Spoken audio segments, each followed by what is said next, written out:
live and local. The Sports Fan on 970 WATH. It is 6:31 on Wednesday, April 6th. It's a little bit rainy today. My name is Sedric Granger. I'm joined by Ross Crist on the Sports Fan, filling in for Joey Medor today. And Ross, it seems like we have another guest that's coming to be able to speak with us for a little bit. That's right. The big guests keep rolling into Athens, Ohio. A friend of mine, former Syracuse Orangeman, former Sacramento King, played for Al Nasser in Dubai, and now he can add to his resume, Big Three champion with the Killer Threes, Mr. Donte Greene. How you doing, big man? Ross, what's going on, buddy? It's been a while. How have you been? What have you been up to? Tell me where you been. Oh, man, just been at home, man, really. Took some time off from playing overseas this year, and just been at home with the wife and the kids, just enjoying life. I love your Instagram updates. I love your Twitter updates. Did you get a chance, though, to watch the college national title, Kansas versus UNC? Were you rooting for the Kansas Jayhawks? I had picked them to win. I wouldn't say I was rooting for them. I think everybody, just out of respect for Coach K, was kind of pulling for Duke, and you will never hear me say that. But, I have a lot of respect for Coach K, and, of course, my Orangemen didn't make it to the tournament this year, so I had picked Duke to win it. But, of course, once they got knocked out, I had said that North Carolina was going to lose to Kansas just because of, all the energy and how hard they fought to get Duke out of there. But yeah, I had picked Kansas to win. I see. And whenever tournaments are involved, I always got to ask, did you do any challenge pools or bracket pools? And if so, did you win? Did you lose? How'd you do? I didn't do any this year because, like I said before, my Orangemen didn't make it in. So usually I'll do a few, and most of them, I would say, I always pick, of course, my Orangemen to win it all. I do a couple other ones where I might pick another winner, but my guys didn't make it this year, so I kind of wasn't even in the spirit to do a bracket. Donte, looking at the NBA standings here, I want to look at those Sacramento Kings, a team close to your heart after playing for them for a few years.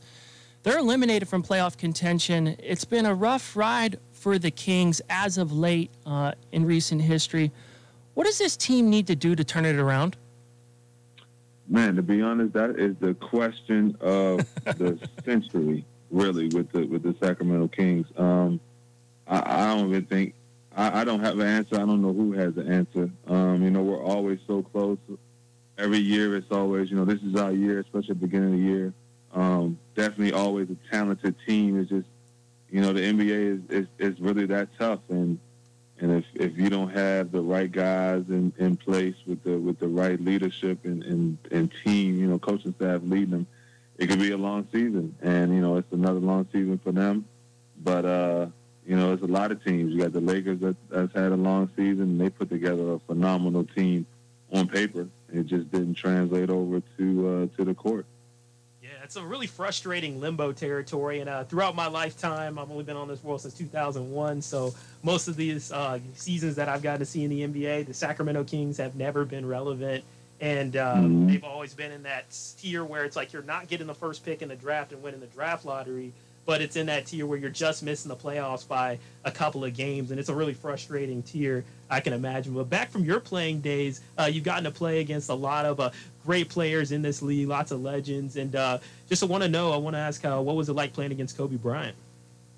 Man, it's a feeling that you I don't even think I can really describe, man, because, of course, I've never felt this feeling again since I played him. The first time on the court, it's just like, you see greatness. I watched Michael Jordan growing up, and of course, after Mike, I believe Kobe was, the next best thing. And, just to get a chance to go out there and play against him, and, the rivalry that was already there with the Lakers and the Kings, and then having, somebody that you look up to like Kobe.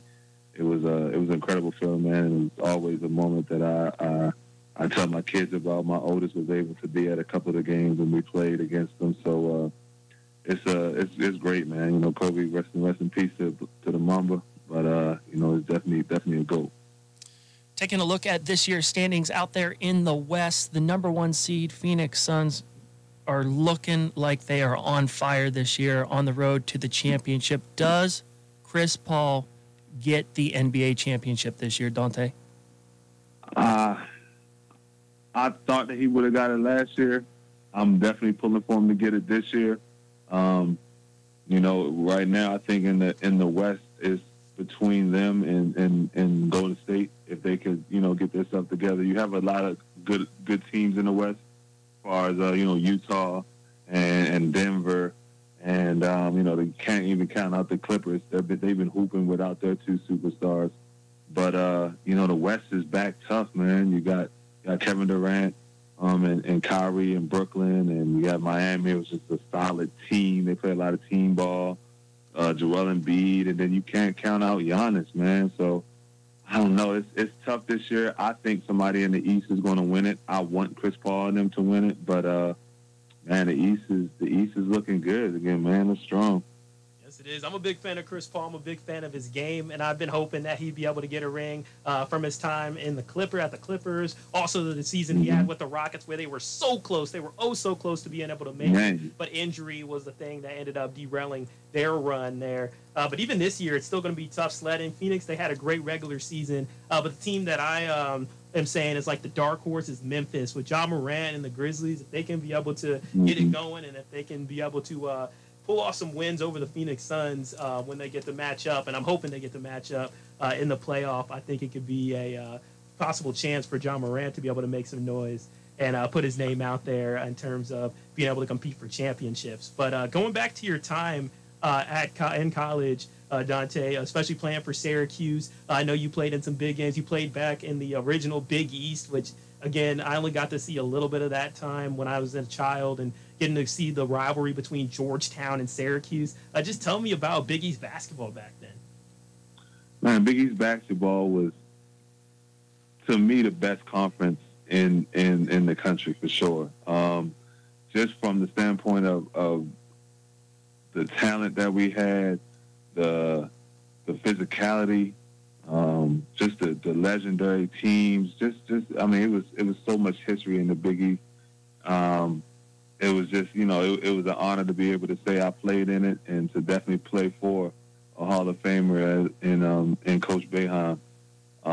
Man, I you know, we sit down and talk. I talk to guys from other teams that played in the Big East, and you know, they always say, like, man, I don't think it will ever be a conference like that again. Of course, you have the ACC, which is a really good conference, and you know, the Big 12 and Big 10 and all that. But it was just the feeling that you got playing in the Big East game, and even in the tournament, playing in the Garden. Just that atmosphere, the electricity you felt when you stepped on the court. It was like no other, man. It was special. Jim Boeheim, he is a storied coach. You played for him, legend of the game. Although this year, the Orange didn't play too well out there. Do you think Jim Boeheim should step away right now, or does he still have some left in the tank to come back one more time?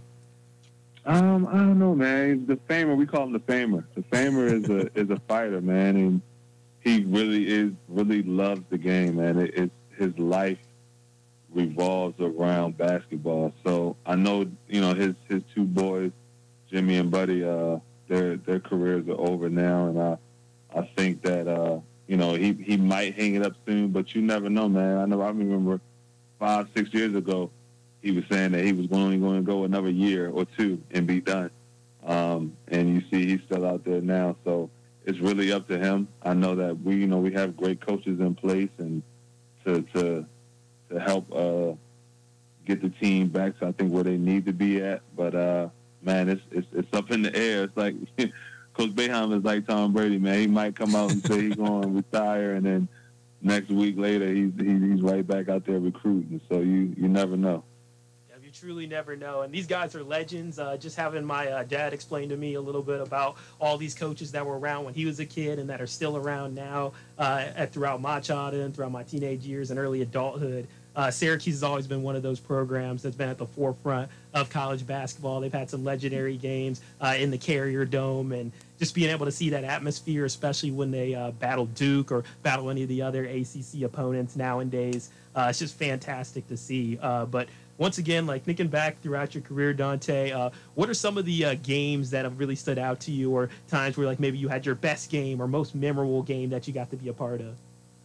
Well, one of my most memorable college games for sure was when we beat Georgetown at the Carrier Dome. I believe they were ranked like number 4 in the country at the time. We were coming off a couple losses. We actually lost a few weeks ago before that game to them in D.C. So, we definitely had some get back, and man, we came out just was on fire. I believe we led the entire game. And, like I said, we beat them. Student section stormed the court. It was a 12 o'clock ESPN game too. So, everybody in the country was watching. It was just a real good moment. One of them days I would never forget. And as far as the NBA, I think my most memorable game would be against Kobe Bryant. We matched up against them in Sacramento. Ended up blocking his shot to send the game into overtime. Kobe was Kobe in overtime. I want to say he scored probably like 8 or 10 points, something like that. But I know after that game, I actually have the picture, framed it, of him walking up to me and really telling me, I had a good game, and I think I earned his respect that game. And man, it was just a great night. Even though we lost, it was just that moment that me and him had was special and something I would never forget.